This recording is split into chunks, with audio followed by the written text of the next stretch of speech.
حضرت طلحہ بن برا بیمار ہو گئے، ان میں 2 دفعہ میرے نبی تیمارداری کرنے جاتے تھے، 2 دفعہ حضور پتہ لے۔ ایک دن حضور شام کو گئے، ان کا ماتھا چوما تو حضور کی آنکھوں میں آنسو آ گئے۔ پھر میرے حبیب پاک نے ان کے والد کو کونے میں بلایا، کوئی بات کہی، باپ بھی رونے لگے۔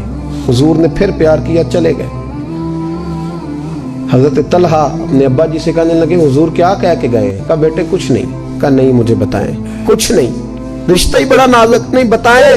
تو باپ نے سر پہ ہاتھ رکھا، کہا حضور کہہ گئے ہیں تو آج شام کو فوت ہو جائے گا، اور جب حضور نے کہا جب اس کا انتقال ہو جائے تو مجھے خبر کرنا۔ والد کو چارپائی پہ بٹھا کے تو حضرت طلحہ نے ہاتھ پکڑ لیا، ہاتھ پکڑا باپ کا اور کہنے لگے ابا جی ایک وعدہ کرو، رات کو جب میں فوت ہو جاؤں تو نبی پاک کو اطلاع نہیں دینی، خبر۔ کہا بیٹے حضور کہہ گئے ہیں دینی ہے، تو کہتا نہیں دینی، کیوں؟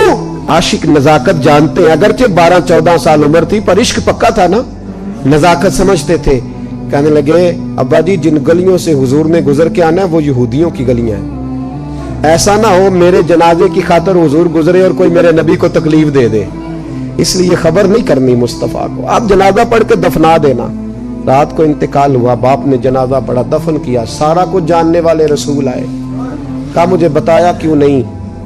عرض کی محبوبہ، کہتا تھا حضور کو تکلیف نہیں دینی، میری ذات کی خاطر تکلیف نہ دینا، نہ کوئی یہودی تکلیف نہ پہنچا دے، گلیاں یہودیوں کی ہیں، قربان جائیں، ساری دنیا روضہ رسول پہ، اور میرے رسول نے فرمایا مجھے بتاؤ اس کی قبر کہاں ہے؟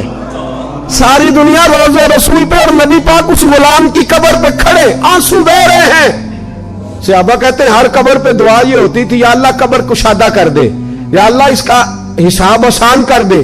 یہاں دعا بھی انوکھی، اس کے لیے دعا بھی انوکھی، رشتہ ہی بڑا نازک ہے۔ میرے نبی پاک نے دعا بڑی انوکھی فرمائی، کہا اے اللہ جب میرے طلحہ کی تیرے ساتھ ملاقات ہو تو ذرا اس سے مسکرا کے ملنا، یہ تیری شان کے لائق ہے، ذرا اس سے مسکرا کے ملنا۔ کہتے ہیں وجد ہو گیا طاری، اس لیے کہ جو رشتہ نبی کا امتی سے ہے اور امت کا رسول سے ہے اس کی نزاکت کو صرف غلام جان سکتے ہیں۔